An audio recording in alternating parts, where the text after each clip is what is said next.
It's Tuesday. You know what that means. It's been a while since we've heard that, but it's back to week one. It means it's IndyCar night on iRacing. Hello again, everyone. I'm Gary Gosselin, and welcome to Race First coverage of round one of season 2 of 2024 of the IndyCar Oval Series for the Tuesday night top split coming to you from Iowa Speedway. As joining me in the booth, my partners from the NHR Esports team and the Lionheart IndyCar Series presented by Butt Kicker, even though they're taking a year off, we'll still give them a call out anyways. It's Stephen Larkamp, and also joining us in the booth, he's a regular participant in the IndyCar iRacing Series. Please welcome Justin Petschauer. Boys, hope springs eternal. It's the first race of a new season, and we're going to be at a track, and boy, the early reports given to me by everyone is that this setup that Super Chief Brendan Traino has supplied for this opening round is something that is basically bottled lightning for the first 10 laps. Yeah, that's what I've heard as well, is that for the first 10 laps, you can pretty much put your foot down the whole time and not need to worry about the car pushing up into the wall. So I expect a lot of action in the early stages in the race tonight. And I'm going to say this too, this is a stacked field turning out tonight. It's a lot of the stars of the show. And with the setup we've got and the drivers we've got at a bull ring like Iowa, that's always going to be fun to watch. Another 4.5K strength of field. Justin, what's up? Well, I'm just going to say this. With the first 10 laps of being flat out, it almost reminds you of the first 2 years that IndyCar came here, 2007, 2008, when you could run flat out all the way around. Mm-hmm. Basically, the old short track that acted like it was a super speedway, aka Daytona Talladega, if you will, minus the pack racing. But with a week off for the iRacing IndyCar Series, these guys here are just coming out and have some fun, maybe get a little bit of track time for when we do come here in the IS. And I believe it's July, if I'm not mistaken. Yeah, and I expect these times to be quicker than with the open setup. But 16 seconds, 16.607, Trace Shadid to the top. And we're going to convert that 192.614 miles per hour around a 7/8 of a mile oval. Oh, my God, boys, this is crazy. Wow. But let me get into this. So track records, that would set a new track record. In fact, Scotty Dixon holds the track record. Ironically, he doesn't hold an awful lot of track records, but he set the track record for this one back in 2014 with a lap of 186.256. I say we've beaten that one pretty soundly. It should be noted that, like I said, it's one of his few active NTT IndyCar Series venues that Scott also has not won a race at, but has a track record. So kind of the opposite things going on here with Scott Dixon. But the career wins leader here at Iowa, well, basically he set himself as the king of the corn cobs basically last year. It was Joseph Newgarden is the undisputed king here. 6 wins in the last 10 races here at Iowa, including the last 2 in a row going into this season. So he has a current streak going on. Ryan Hunter-Reay, well, he was tied with him at one point. Now he's only behind by 3. Franchitti and Hinchcliffe also have 2. 26 seconds left in qualifying. Akwesi up to the top of 192.702. I was about to say, in the words of the late great Tom Carnegie, and it's a new track record. What is Robert Malechka doing? What is Malechka? Oh, there he goes. He just stops at the line and punts. Okay. Yeah, probably not as confident, and definitely not the time that RM3 won it there, but 7th place, it's going to be a close field tonight, though, so if there's one guy that I can definitely trust to make moves on a track like this, Robert Malechka is your guy. Well, starting lineup, sir. Go right ahead. We have 2 laps, so we got plenty of time. 22-car field. It's a packed one. Indeed it is, and on the pole, the number 3, Hamilton Akabuze, with a 16.599, as Justin so eloquently put it. It's a new track record. Alongside him will be the number 5 of Trace Shadid. Very good run for him, and hopefully he can make some noise, not just here, but also throughout the season. He's always been a strong driver, just needs to get the brakes. Jacob Osler is going to be starting 3rd tonight in the number 4 machine. He'll be alongside Tony Pizarro, making a return to the series. And been a while since I've seen him, but good start, starting off 4th. I had to wonder where he'd been. Indeed, like that's It's good to see him back, and good to see him back fast as well. Adriano Pinero will be starting 5th. Unusual for him, I'll say that much. You're more likely to see him on the front row than anyone else, but only 5th tonight. That's definitely going to be saying something about how competitive this field is. But his number 2 machine will start 5th. Alongside him, Beto Sousa got the exact same time, down to the 1,000th of a second. They are teammates. They are teammates, though, machine. so that makes sense. Yeah, go right ahead. Yeah, they are teammates, of course. The number 15 will be starting 6th tonight. Keep an eye out on those two. Robert Malechka III, as I mentioned, will be starting his number 1 machine in 7th position. He'll be alongside our old friend Nick Sadiq in the number 9. And rounding out the top 10, Alexandre Gon's number 10 machine will start 9th. He'll be alongside Ty Quilla in the number 7 machine. He'll be starting in 10th. Kyle Clenworth, usually a very fast driver as well, will be starting 11th in the number 12. Seb Alexander will be starting 12th in the number 11. Nice little swap there, I guess you could say, in a sense. Mark Murphy struggled there in qualifying, starting off 13th in the number 6, so hopefully he's got some stuff in him to make the moves there that he needs to. He'll be alongside Garo Encinas in the number 21 in 14th place. Matthew Pontos, number 14, will start 15th, alongside our old friend Antonio Estrada in the number 19, will be 16th. Eric Macedo in the 20 will be 17th. He'll be alongside Hayato Matsuda in the 17 machine, starting 18th. Stephen Lee and Rodrigo Franzoni, 2 fast drivers who again struggled in qualifying here tonight. They're rounding out the top 20 in 19th and 20th. Stephen Lee in the 16 and Rodrigo Franzoni in the 13. And the back row of the grid, Bruno Romanzini, the last driver to post a qualifying time, basically just punted that one.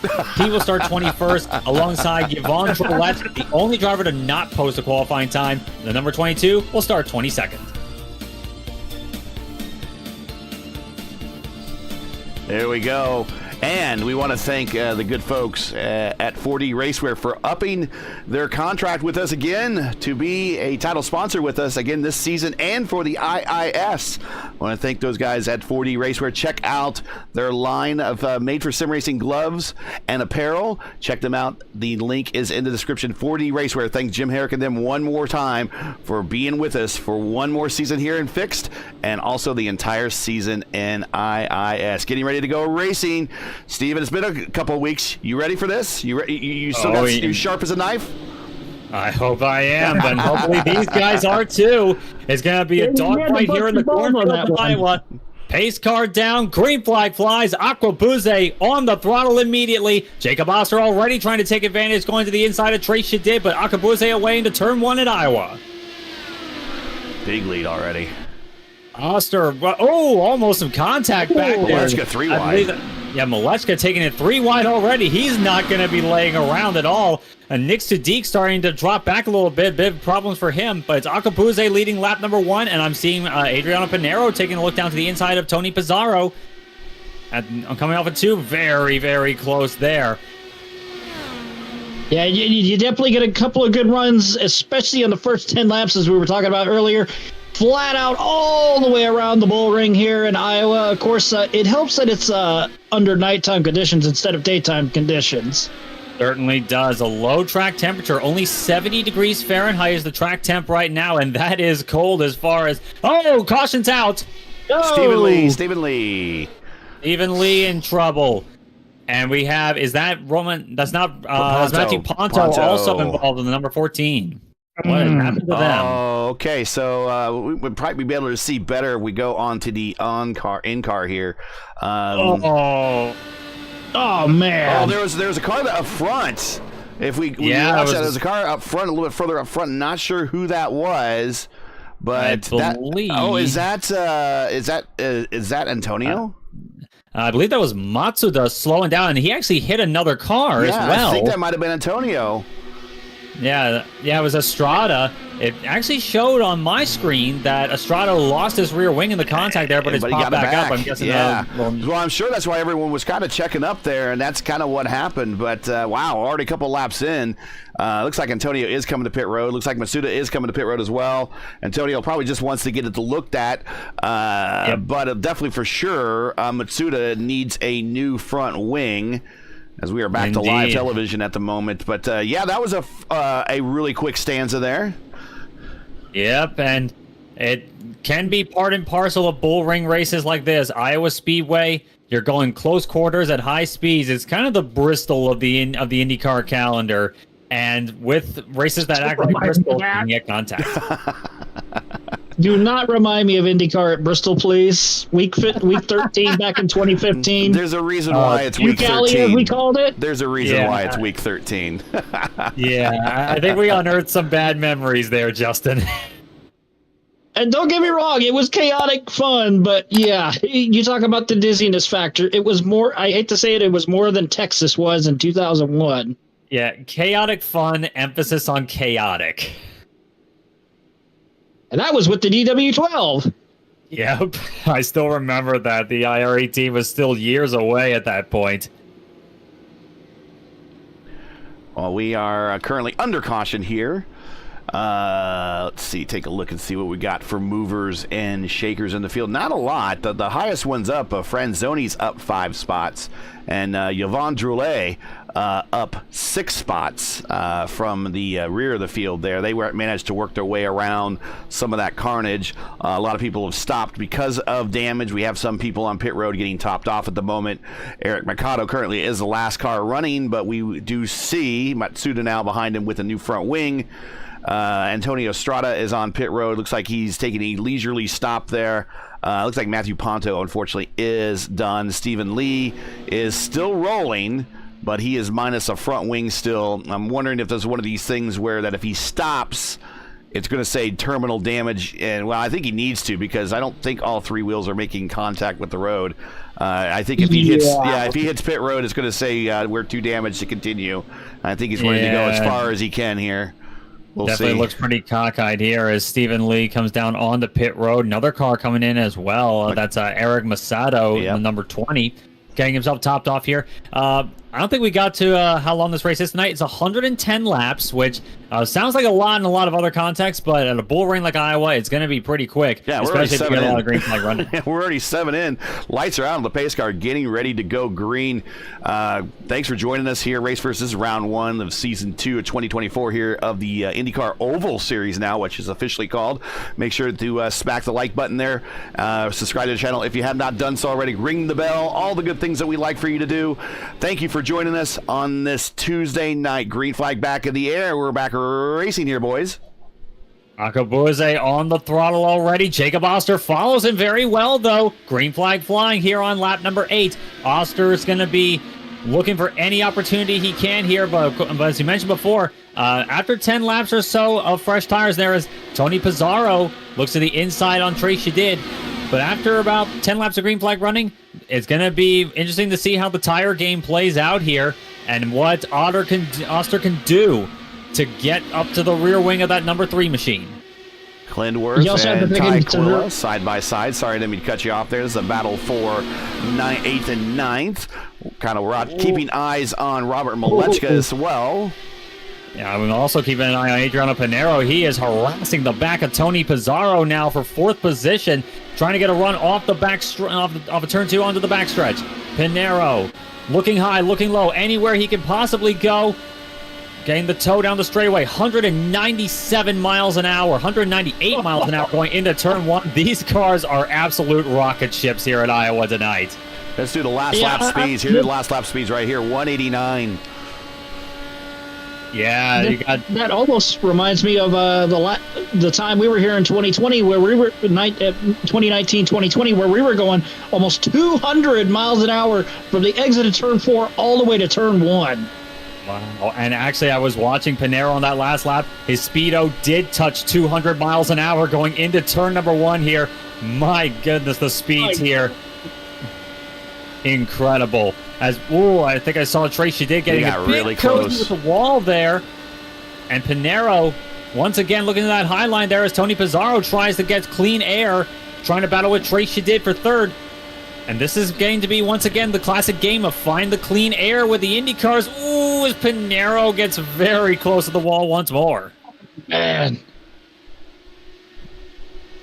Basically, to put it, Tracia did at Iowa Speedway, whenever we come here, He loves to live dangerously, in the words of Austin Powers.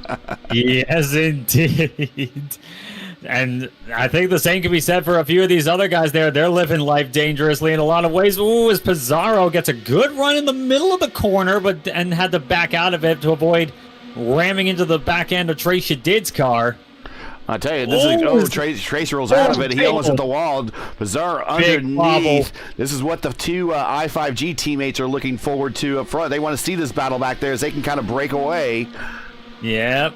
Yeah, Jacob Oster and Hamilton Akabuze are teammates. They are loving this chance here. Keep fighting each other is what they're saying. Let us build up the gap. Well, Akabuze about half a second over Oster at the moment.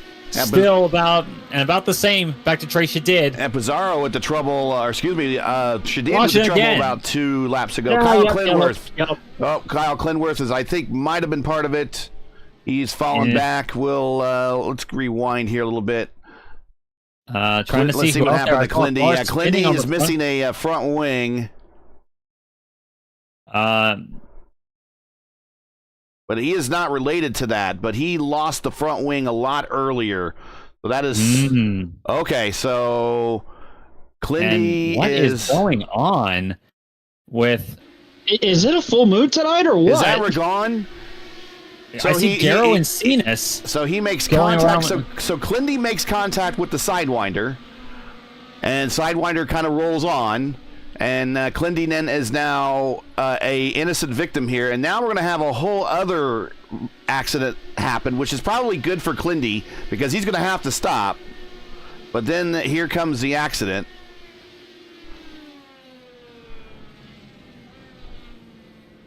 And there was something strange I saw happening as well after the caution came out. Murphy in that too? Garrow and Cenas, I don't know what was going on before that, but Cenas seemed to be harassing Mark Murphy under caution. Oh, there was a big netcode. Big netcode. Oh, yeah, that'll do it. And we have a bunch of cars now coming down on the pit road. I see Murphy. Just looking at that replay, what a flight. Oh, my goodness. Yeah, you didn't see any contact on the inside of Murphy's car, and then, Yeah, and he was actually on the radio saying to Encinas, like, why are you trying to hit me under yellow? So, yeah, like, Encinas was definitely not happy with Murphy, but Murphy had no control in the situation. That was a netcode incident. Well, okay, so let's watching Encinas here. He took some swipes at Murph here under caution. Yeah, this was under yellow. That is... Yeah, that's... Gotta watch yourself there. That is protestable. Yeah, it is. And Mark Murphy is not... He's definitely the kind of guy to speak his mind on that one. I'm sure he's not going to be too happy about that situation, especially since, as far as he sees, that he was an innocent victim. So yeah, just looking at Encinas, though, it looked like he just washed up off of the corner there and didn't realize Mark Murphy was there. So in reality, I hate to say it, that's his own fault. Oh, at the cause of the wreck? Yes. Yes, yeah. Okay, coming off of 3 and 4. Yeah. And then, I mean, ultimately it led to a netcode execution there, and that's unfortunately the danger of these cars always. And then also when you're racing someone from another region, of course, their ping is going to be lower than yours, especially if you're in the United States. Anyways, let's reset the field really quickly here. Akabuze is still your leader. Jacob Oster is still second. Trey Shadid is still third. Pinero is now is fourth. He moved 1 spot in that little stanza that we had there. Pizarro is fifth. Beto Sousa is sixth. RM3 is seventh. Ty Quilla is 8th. The Sidewinder Ragon is 9th. Seb Alexander is 10th. Now, also want to mention Nick Sudik, friend of the program, sometimes in the booth with me as my broadcast partner. He is 11th. Why am I mentioning him? Because the top 11 have not stopped. The first car that has stopped, that is on the track, is Matsuda, and Matsuda stopped on lap 5. Estrada stopped a lap after him, so did Bruno Romanzini. They are still in order right there. There is Estrada, there is Romanzini. The first car to actually stop as part of this particular caution. So on an entirely different strategy now, 20 laps in, is Rodrigo Franzoni right there. And we see Bruno Romanzini coming in one more time. Yeah, just Rodrigo Franzoni is the first car then on the new 20-lap-old strategy. Yeah, in Romanzini's case, he cannot make a mistake here because he's got to get hightailing it out of here because this is going to be a fairly short final pace lap. The lights are out on the pace car. We're going to be going back to green. So Acapulco, Oster, Shadid, Pinero, and Pizarro, your top 5. This has been a pretty chippy battle throughout the top of here, top of the field. So I expect more of the same going back into this race. And one guy I'm still keeping an eye on there is Robert Malechka. He's still hanging around in 7th place. But if there's one guy thinking long-range game in that position, it's going to be RM3 here. As the pace car is off, Acapulco once again on the throttle. Oster goes right with him. Trey Shadid trying to catch back up. He's got a bit of a gap over Pinero as they head into turn 1. Lap 24. Pinero trying to get the run down the backstretch. Not quite enough this time. Tony Pizarro looking low, trying to find wherever he can to get as much grip as possible. Pinero trying to get the run once more. Not quite enough. Can he get a run on the high side here? Yes. Oh, boys. That was close. That was a close squeeze there, but Adriano Pinero around the outside of Trey Shadid, and Tony Pizarro wasted no time on that one. He's going to take advantage and move himself up into fourth position. Yeah, Shadid has lost 2 places in about the time it takes to say it. Yeah, that's what happens on a 7/8 of a mile oval. It's just that quick, turning 16-second laps. Yeah, like you can have high-speed, exciting action. You can't get any better than this, especially in IndyCar.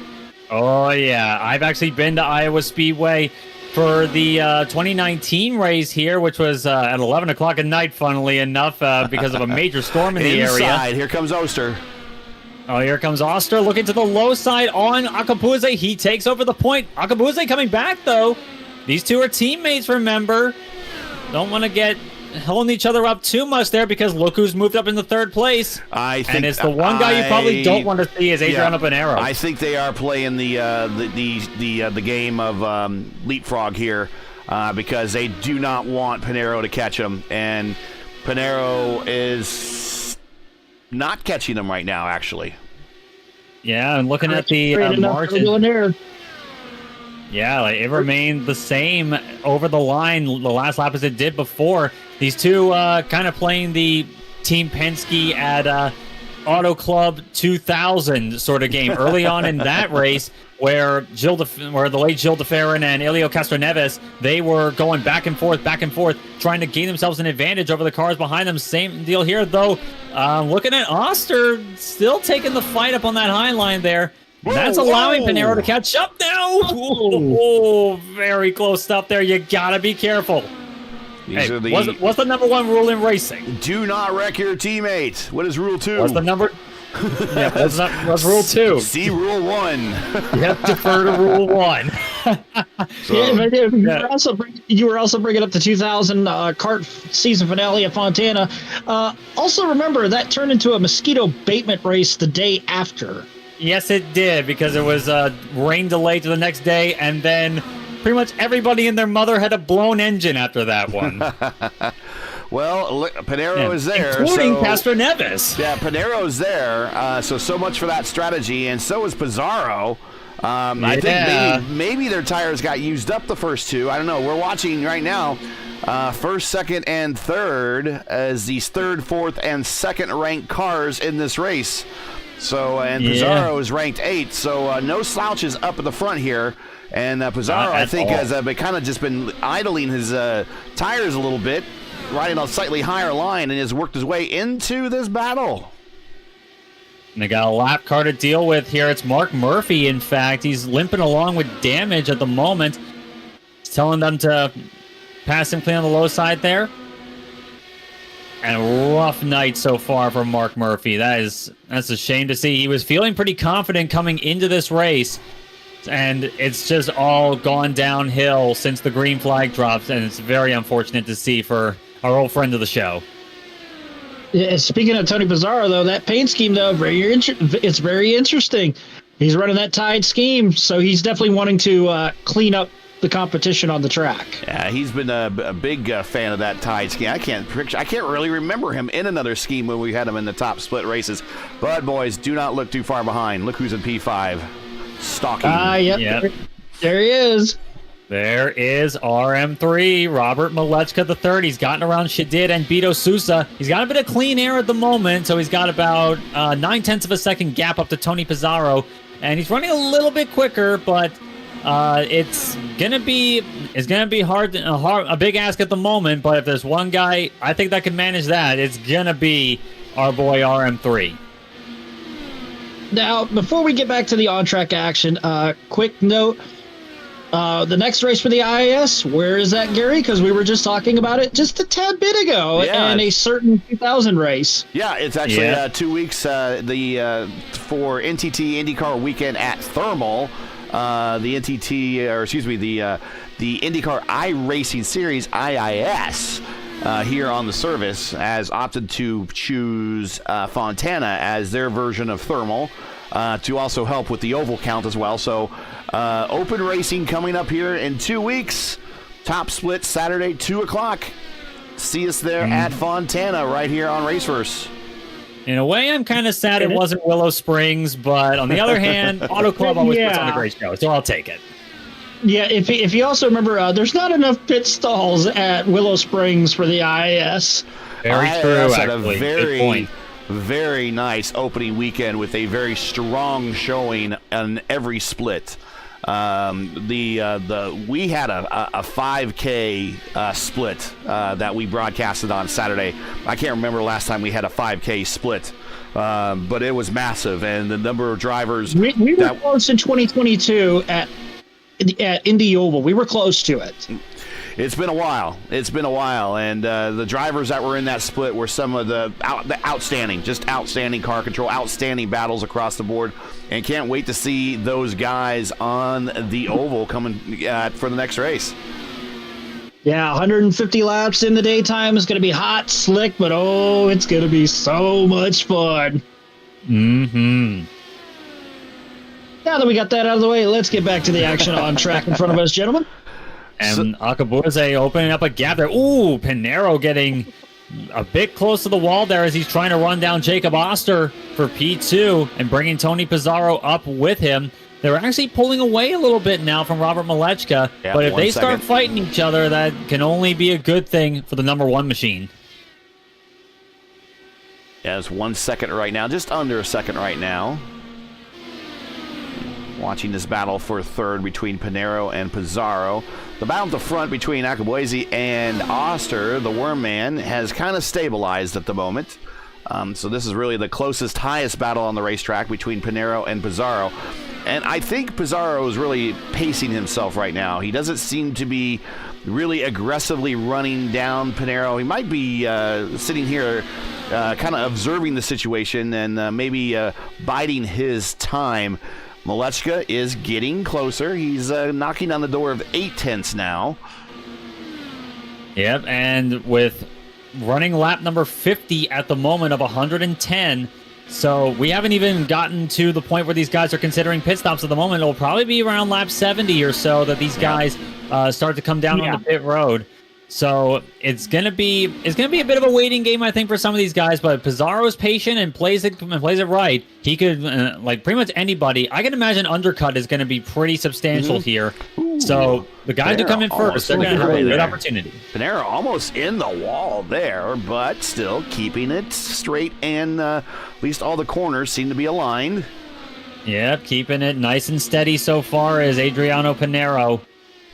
Working that high line. It seems to be a favorite of his so far tonight, and it's a favorite for a lot of drivers as they're catching up to Mark Murphy once again, already 2 laps down. And sad to see that once again down in 19th position as Pinero and Pizarro work their way around him.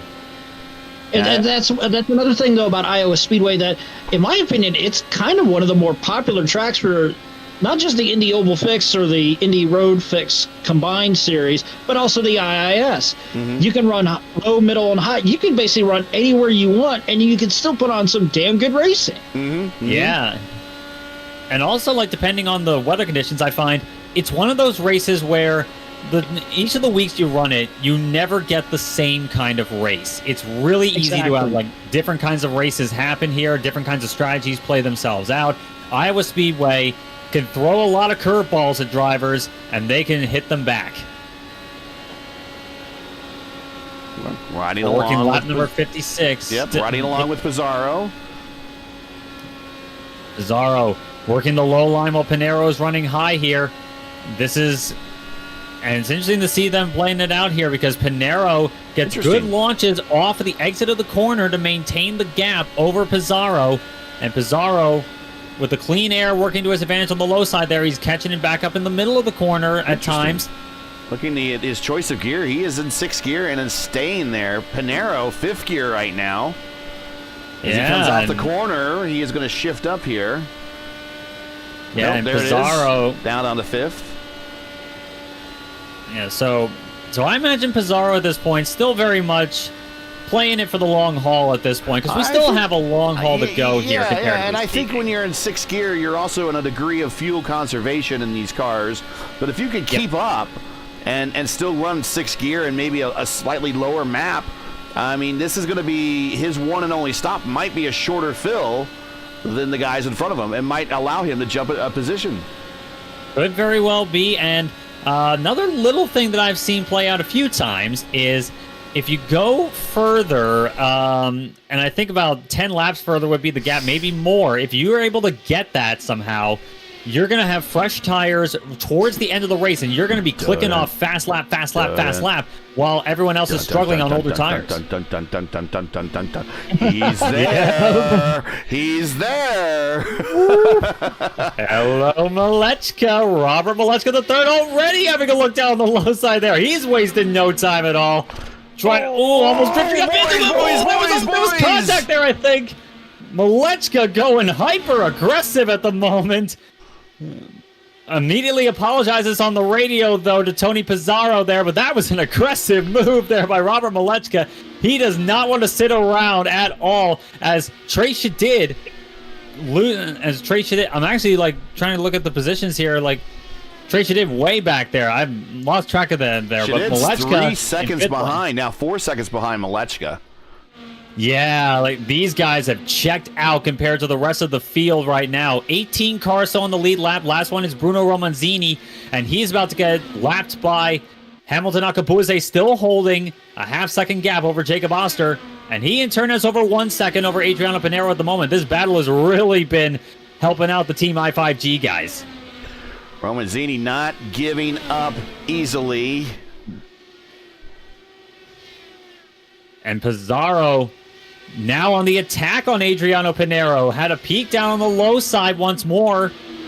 And Pinero trying to cut his nose off there, trying to cut off the arrow. And Malechka now trying to take advantage there as Pinero dives into the pits. Pinero pitting. Lap 66. Got to be really careful. Explain how hard, in one word, this pit road is. Yes. Yeah, in a word, treacherous, especially on entry, I find. And there's a reason why in the Lionheart IndyCar Series, it was a league-wide rule whenever we came to Iowa, never, ever come into the pits directly off of turn 4. Always do it on the back straightaway. Yep, on the back stretch. Always do it. Yeah, if you did that, unsafe pit entry, and for good reason. We called it the Homestead rule. Yep. This is his one and only stop. Down and away. Let's see where he pops out, and let's see what type of laps he turns with these new tires. And, well, he's not completely light fuel, but he's not completely full fuel either. Yep, and for comparison's sake, I'm looking at Jacob Oster running in second place. He's running mid-17 second lap, 17.3 on that last lap. Let's see what Pinero can pull out of his hat. As he's catching up. It's interesting to see. And look at Malechka to the high side of Tony Pizarro. He's moving up into third place. But here comes Pinero. a lap down, but look at him just rocketing through here. Already a 17-1 on that lap there, and I think he had to check up a wee bit. Yeah, he did. Too much and traffic he's there. Darting and through all the lap cars there. That's Romanzini and Eric Masato. Here, see what he does this lap here. 17-1 once more. Malechka alongside him with a 17-2. He was battling with him the whole lap, though.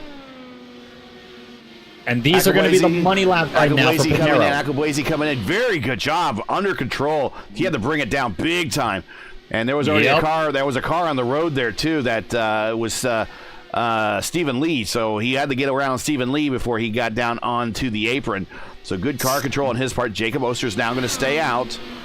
16-9 on that last lap for Adriano Pinero as he works his way around more lap traffic. The traffic is definitely not helping him here. I can imagine if there was clean air, he's going to be going quite a bit quicker. Jacob Oster has signaled he's going to be coming into the pits this time. Lap number 74. He's coming down very controlled as well. Just needs to now come down control. Oh, Roberts, let's get a third. Oh, we got a car sliding Pizarro. Oh, and we has contact. Pizarro has damage on his rear wing. He does. What has happened to Tony Pizarro? Oh, he got ran over. He got ran over by a lap car coming onto pit road. And the Tide Ride has a broken rear wing. Utter disaster for Tony Pizarro. Well, we're not going to be able to catch it. Yeah, this is going to be at least 10 seconds to get the wing repaired. So that is pretty much a death blow to his chances unless cautions work out in his favor. Ty Quilla to Canada with the lead. Now coming in is Ty Quilla. Franzoni. Now Franzoni, remember, he's on that different strategy. Franzoni and Klindworth, they both stopped at lap 20, so they can go a little bit further. Yeah, they can. And can they go to the distance, though? I don't think they can. They'll get close, but I don't think they can. I'm actually looking at the positions on track right now. Pinero has jumped Akabuze and Oster. He is effectively the leader of all the guys that have pitted thus far. So the early pit stop matters here. Oh, yeah, it does. The undercut can be very powerful, and we just saw it. But Akabuze now has the fresh rubber underneath him, and Pinero is losing time right now to that number 3 machine. Akabuze catching right back up to the Bread King car. Underneath Hamilton looked into the low side there. Look at the speed. Akabuze a 16-9 on that last lap. Pinero a 17-2. He is struggling for grip right now. So Akabuze, the undercut gave him the position, but the overcut seems to have gotten it right back again for Akabuze side by side there. Pinero not giving up without a fight as we expect of him and holds on to it.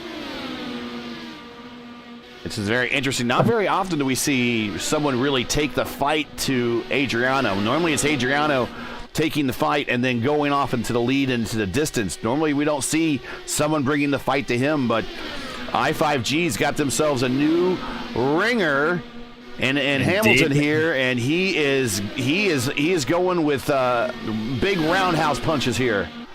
Oh, yeah. Clear. Hamilton Akabuze to the lead. And here comes Jacob Oster taking advantage now. The 2-team I5G goes Oster to the point. What a team play there from those two.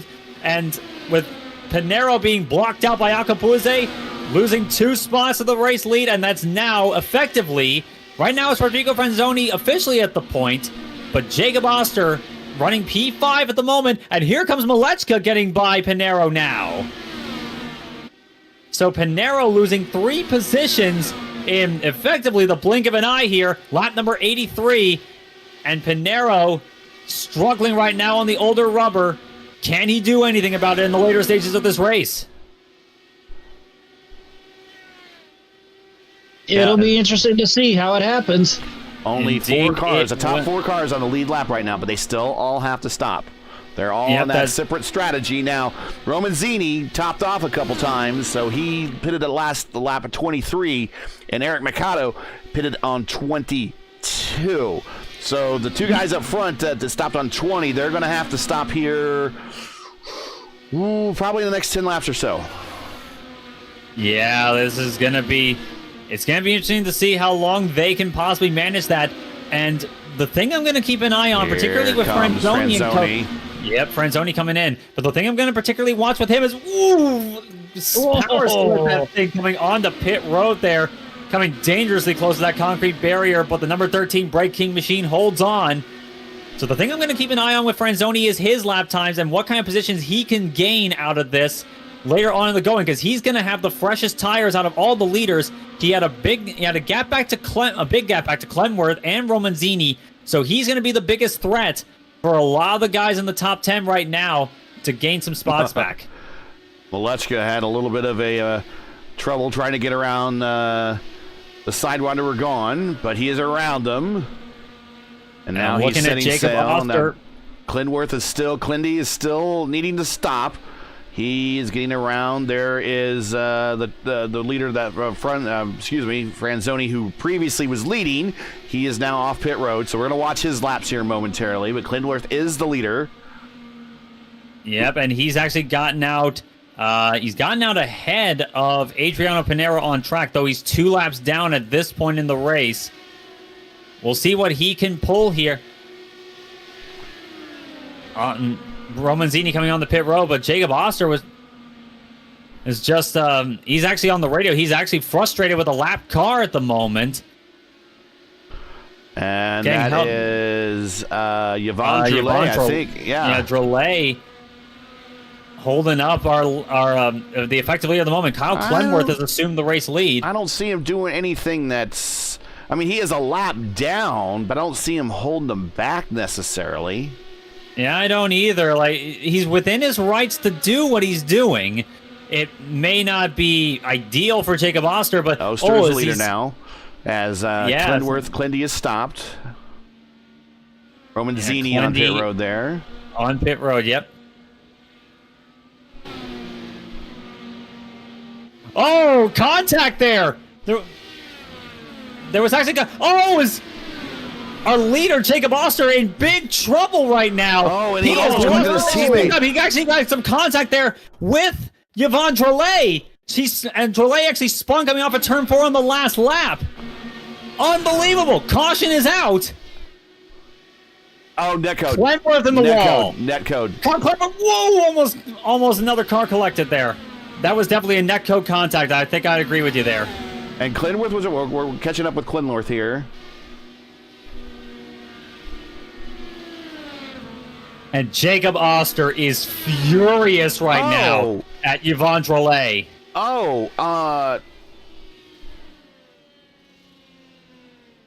Who was that? That was... He got taken out by the Sidewinder. Clendy got taken out by the Sidewinder. Yeah. And once again, the Sidewinder strikes. And he's slowing down under caution and just comes right down on him. Right down on him, not paying attention. Unbelievable. What a race this has devolved into. Working lap number 96. This is going to be a shootout right at the end of this race, fellas. And Jacob Oster, unfortunately, on the receiving end of a really rough situation, he is going back and forth with Yvonne Drolet. They are furious with each other right now. Oster's still in P3, but he's definitely going to need a front wing change. I think I saw damage on the front wing of that number 4 machine. Yeah, he's on pit road right now. One of the wings is out of alignment. He'll get that snap back into place, but it's going to cost him precious track position. But he's going to get... No, he's going to go up on the jacks. Might as well get the new set of tires. You got 3 sets, 2 in the pits, 1 on the car you start the race with.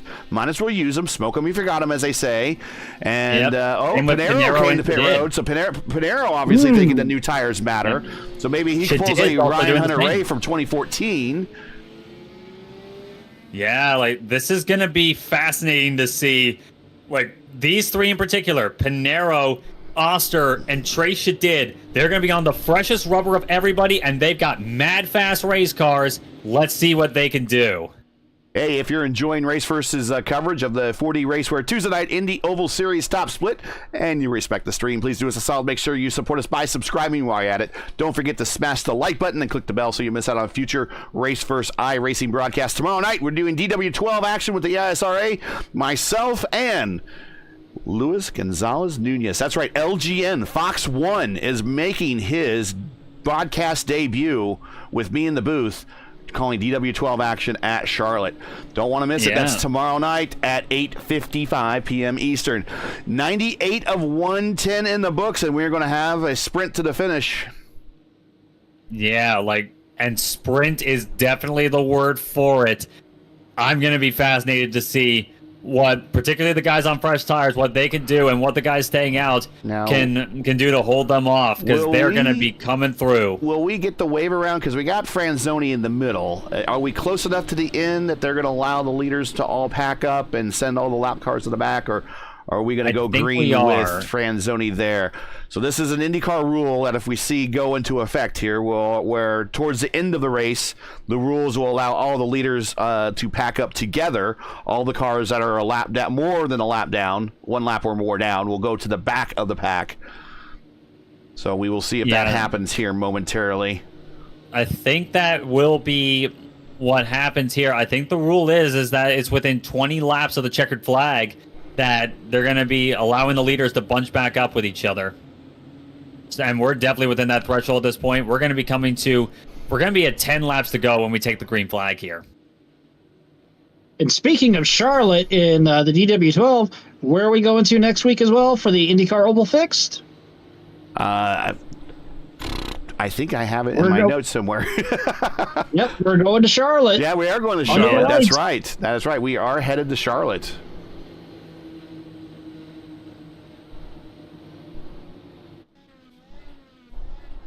But this time, though, it won't be during the daytime. It'll be just like what we have right now here at Iowa Speedway. Last time we were there, I remember that we did a race there. It was during the daytime, and really the opportunity to pass was within the first couple laps of a run, and after that, okay, now we see those leaders going to the back. Nick Sudik very quietly has worked his way up to 3rd. Seb Alexander very quietly up to 4th. Give them the shout out. Beto Sousa the 5th. Pinero 6th now. Oster 7th. Ty Quilla 8th. Trey Shadid 9th. And the last car in the lead lap is Heo Matsuda, who we saw with an early issue, has recovered very nicely and is now in 10th. But yeah, very early runs at Charlotte in these cars and the Indy Fixed Series a couple years ago. The good of the tires ran out very quickly, and then it became a single file race. So hopefully we see a lot of what we're seeing tonight, minus the chippiness, as this race has been a little bit more spicy than what I had for dinner tonight. So we'll see as we're getting ready to go green. And Akabwezi with RM3 in his rear view mirror, and there's no other person, well, frankly, I don't want to see anybody in my rear view mirror, but least of which of him. Yeah, I'm not sure what counts as spicy food in the Iowan cuisine, but we're definitely going to be getting some spice tonight. As right now, Nick Sadiq taking advantage. Looking to the low side on Robert Malechka. 9 laps to go. Acapulco has a good gap at the moment, and here comes Pinero. He's already got around Beto Sousa. Oster looking to the outside at the moment. Next up in line for Pinero is Seb Alexander. Here comes Pinero once more, looking to the high line here. Can he make the move on the 11? He's going to make it right here in 1. He's pretty much got only one shot each time. Seb's not giving him the high side. Seb's not giving the high side. So you're going to pass me down low. I'm going to keep the momentum up high. Oh, yeah. Seb is going to be fighting this one tooth and nail. Pinero getting the launch on the low side there. Can he stay with him? Still wheel to wheel. Pinero drifts back up. He is clear up in the P4. Ooh, very close call. And as I called the Brazilian clear. Brazilian clear indeed. But Pinero, get the hammer down right now. 6 to go. It's going to be a big ask, that's for sure. Akabuze about 3/10 over Malechka. Malechka trying everything he can to catch back up to that number 3 car. I think he's going to get there here before the end. Yeah, this is going to be he's setting up for a last lap pass. Probably so. 5 to go at this point. What can Malechka pull? Now there's going to be some lap traffic here slightly involved, possibly. Oh, a little bit of a fade, a little bit of a block, but that's okay. That's legal. Looking everywhere. Got the first thing There going. it is. There it is. Here comes Crossover. Clutch. Look at the low side. Inside, high side. Acroboise going to have the momentum. He's going to keep his foot into it. He's not going to let that foot out. He's going to bounce off the wall if he has to. Here's side by side of the one. Oh, caution's out. Oh, Sadiq in the wall. He was actually trying to avoid the wrecked car. That's it. Sadiq lost out on P3 with that. Who was that? Unbelievable. Who was that in that incident? Romanzini. Bruno Romanzini was stopped there. Romanzini. And Sadiq just slams the wall. Wow. Okay. Romanzini. Wait. Romanzini had a missing front wing. Oh my goodness. I don't think you're going to believe this. Sadiq is going to be gifted P3. He's going to be credited with third place. And he has got a broken front suspension on that number 9. So Romanzini had that broken front wing for a while, and he's been riding like that for last couple laps. But Sadiq, I question why the game allowed him to do that, because that's a real IndyCar race with a broken front wing. That's going to be a meatball. That's being called in.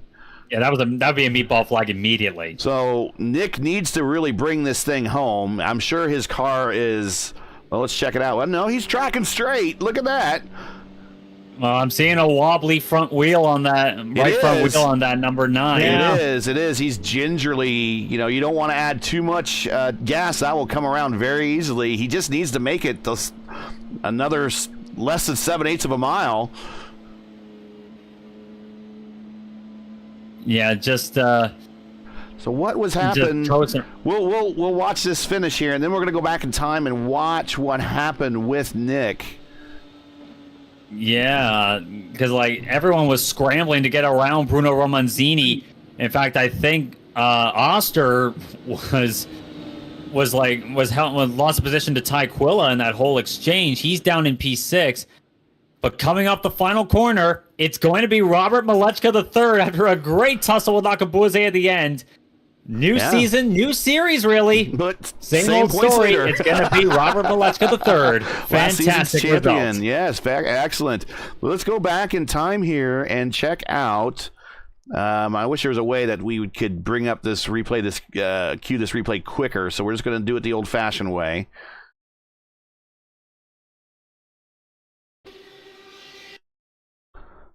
And we'll try to speed it up a little bit, see what happened.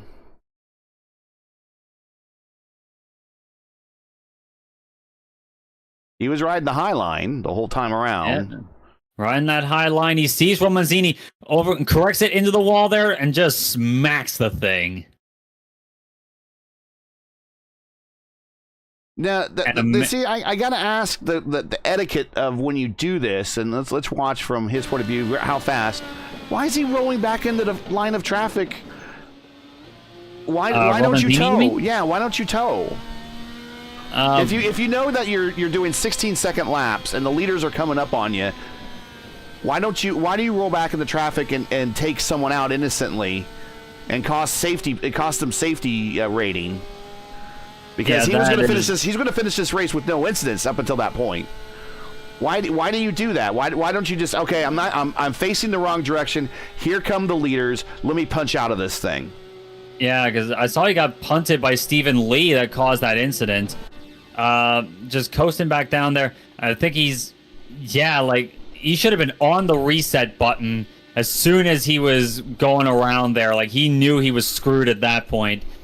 I would have just held my finger down on the reset button and just gotten it out of there as fast as I could. I've seen a couple things that kind of worry me about some participants in this series about maybe need to sit down and work on craft a little bit more and racing a little bit less. I'm not naming names, but I saw a number of times things out there among the mid-pack and some regular suspects, let's put it that way, that are kind of involved in these things. And every week, these guys work very hard, and it's the same people every week costing people I rating and safety rating every single week. So I mean, just from a a person that's watching these races from broadcasting them on a weekly basis, I think a lot of people need to go back and work on craft rather than racing, because I think some of them are racing just too hard and are getting in over their head. Yeah. That was definitely a strange way to end this race. It does leave us with a lot of questions, but on the whole, it was a fantastic start to the season. I think it was definitely quite exciting, and we definitely got a few drivers in the waiting room. Yeah, we'll bring them on up here in a second. Let's get the top three in real quick. Malechka, Akabwezi, and Nick Sadiq. Your top three. Pinero, great run to bring it back. Ty Quilla, good run for him, very quietly, top five. Oster, not very happy. I don't blame him. P6. Trey Shadid, P7. Beto Sousa, P8. Hale Matsuda. If I was in his boots, I'd be pretty happy after having that bad start he did, going down a lap, recovering back to P9. I don't think he even went down a lap. He just had a very timely caution to help keep him on a lead lap. P9. Seb Alexander, 10th. Franzoni, Mikado, Estrada, Romanzini, Murphy, your top 15. Let's get on moving here. Droulet, Clinworth, Ragon, Pizarro, Lee, your top 20, and Cenas and Pronto rounding out the remainder of your 22 car field. Okay.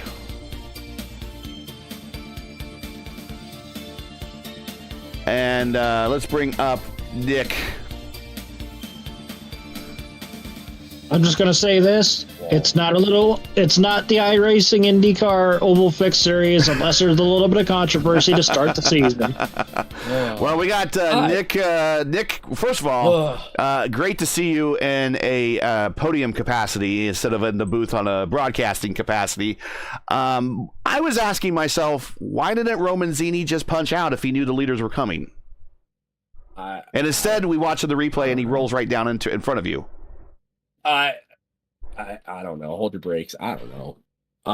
So like it was weird because so from my perspective, just because of where the car was, it looked like he started to hold and then he started rolling a little bit. So I already made my decision go low because that's the safer move. And then he started rolling down a little bit from my perspective. So I don't know if it was netcode or what. But as soon as he moved a little bit, no, we saw him move down, and then all of a sudden you tried to move high, and there was just not enough room there. And I'm thinking we were just all asking each other, if you wreck like he did, and you know the leaders are behind you because you should have your relatives or at least be aware of where the leaders are at all time. The second your car comes to a complete stop, shouldn't your finger be on the reset button and getting out of the way on a track, especially where you have 16-second laps in an IndyCar? Yeah. I mean, it's tough to do, and I mean, it is tough to do, but I just asked myself, is it possible? I mean, it's possible, but you're better off just Alt F4ing than anything, and even then, it's tough to reach the keyboard. Yeah, and even for me, I'm on a desk, but I'm not gonna throw shade towards him. I mean, it was just a weird incident. Don't know what happened up there because I was actually locked in and trying to hold off Adriano behind me. And, I mean, I think I could have done it. Just because that middle high groove was actually really strong to defend with. Because you scrub a little too much, even on new tires down low. I mean, it would have been close. It would have been racing a line. But, I have never finished a race on a podium like that, damaged. Indeed. And I'm gonna be honest, Gary, and company, I threw the car into the wall knowing that I was either going to die or I was going to survive in P3. So hey, I've been there, done that before. I had to take a little split second decision. I was telling the guys down in the green room. I kind of had a Ross Chastain it almost there. Like that was my thought. I was like, well, maybe I can ride the wall. Yeah. And I slammed the wall and I rode the wall and my toe link broke, but I kept momentum. So I was like, all right, sure. It was just enough to cross the line. That was one of the wildest races with the wind, with the evening to full night. We didn't really talk about the wind. Traffic. You're right. I mean, you had 11-mile-per-hour gusts across the track. I mean, yeah, and it moved too. It was moving all throughout the race. So that's why, like, you would see a lot of people pushing up, hitting the wall just out of nowhere when it looked like they were fine going into 3, coming out of 4, just boom, late in the run. But yeah, no, that was. I'm happy. I haven't started a season off this successful in ever for at least the Oval Series. So yeah, I will. It's good to be wheeling an open wheel car pretty successfully. All right, so I wasn't kidding myself that when I saw everybody going up high towards the wall, I was like, the wind's got to be pushing them, and you just answered it for me. Yep.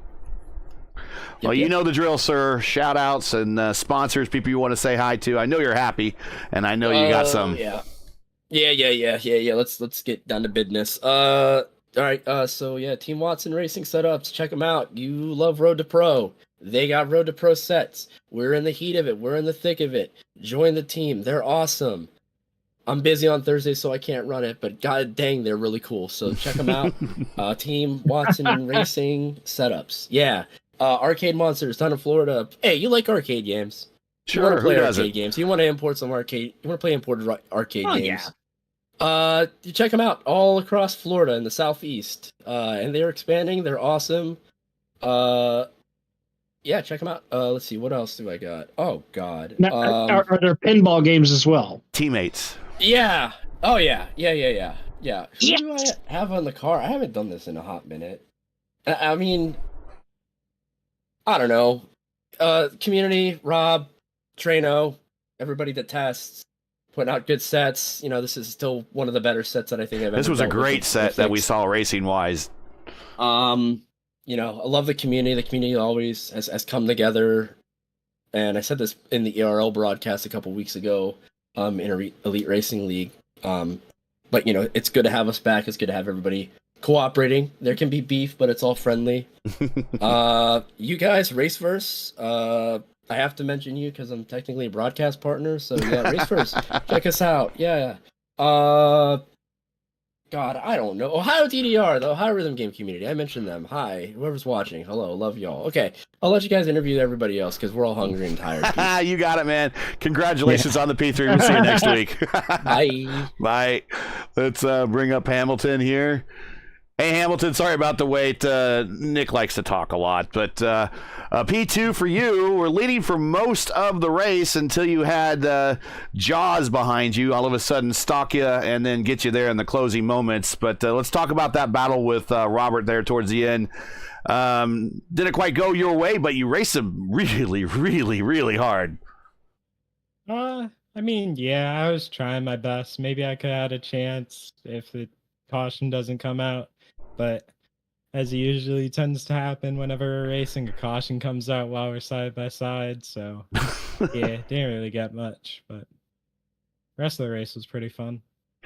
Were you and your teammate trying to do a bit of a crossover there midway through that first stint when you saw Pinero coming? You're like, let's try to hook up and kind of do the leapfrog thing, or were you guys actively racing each other and that's what allowed Pinero to catch up to you guys? No, yeah, we were racing. I was trying to keep the lead from him. I mean, the best way is kind of just get crossover. Yeah. Yeah, because after a while, you're just able to pull away if you're in the lead. So, yeah, trying to hold it. Well, this is actually your first podium here on the broadcast that I can recall, so congratulations. Hope that we see more of you. But while you're here, I know you got a new team, new sponsors, a bunch of people that you probably like to say hi to and thanks to, so go right ahead. I mean, I don't know. Cool. I mean, it was just a fun race.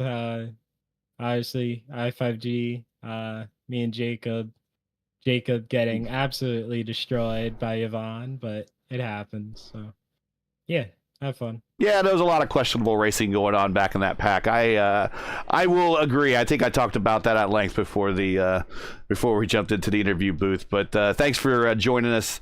Good race. Congratulations. Hope to see you next week. Thanks.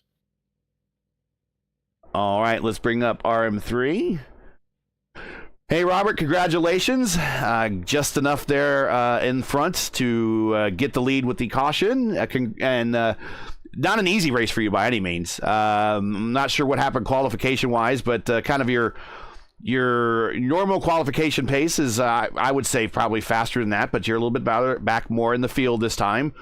I don't know if you're giving yourself a challenge or if it was just not a good run for you.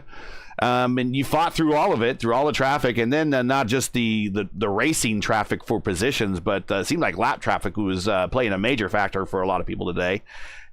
Stalked the leaders, caught the leaders, passed the leaders, and won the race. Tell us about it. On a day's work, you know? Yeah. It was, my first laps today were in the race session. I think I did like one kind of mock Q run. And then I'm like, you know what? I'm not going to play the mini games in Q. I'm just going to go out and rip it. So that's what I did. Did a pretty poor job. Line was not great. And then I kind of just sat on the front straight watching the wind move around, which is actually pretty interesting in this fixed series now. It seems like the wind really plays a large factor in kind of what lines work and what you can do with tools wise. So, I think it started P7 and then just kind of rode around for the first 50, 60 laps, and then kind of started pushing with like 15 to go before the pit stops. Had a mega pit in, and then I knew it was just going to be between Adriano, myself, Jacob, and Hamilton. So. It's always a pleasure battling those guys up front. Shame what happened to Jacob because he probably had that race won, but and a shame honestly for the yellow that came out at the very end because Hamilton and I were going to be swapping the lead every corner with the over/under or crossover, whatever it is, and we were going to put on a show there, but fortunately that did not happen. One of the questions I was asking before coming to interview is some of the back traffic. It seemed like some people had right to hold their position. Other times they seemed to be they were racing just for the sake of racing the person next to them, kind of for no reason whatsoever. Do people need to work on racecraft more, you think, in some of these series races, and rather than trying for outright pace? Because it seems like when they're trying to race people, a lot of times that's when the incidents happen. They should start working on racecraft, knowing when the battle's fought and when the battle's lost. Thoughts on that? Agree, disagree?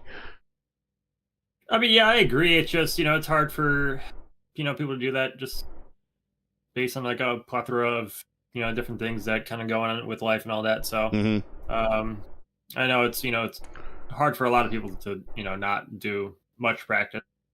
But yeah, I mean, I think it just kind of, at least what I kind of focus on is like, what can I do better in those situations?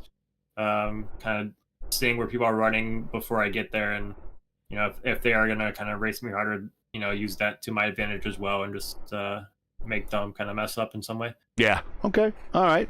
Well, before we let you go, great win again. I know you got people you want to thank. I from my general feedback that I've been hearing, that everyone is a big fan of this particular setup.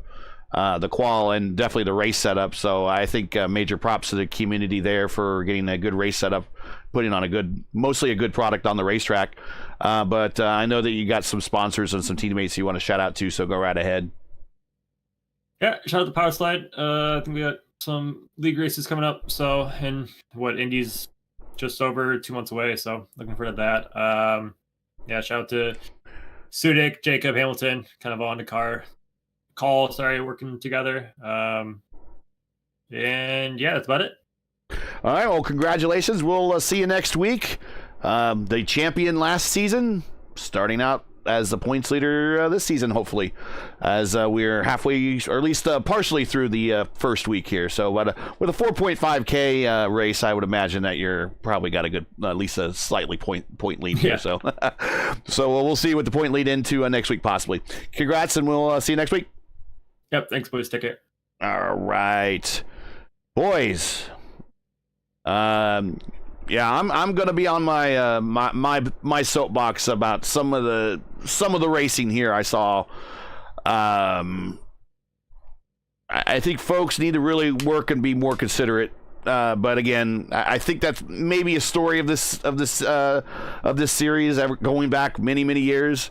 I saw an awful lot of people that were in contention, no longer in contention because of somebody else that was much off the pace getting into them.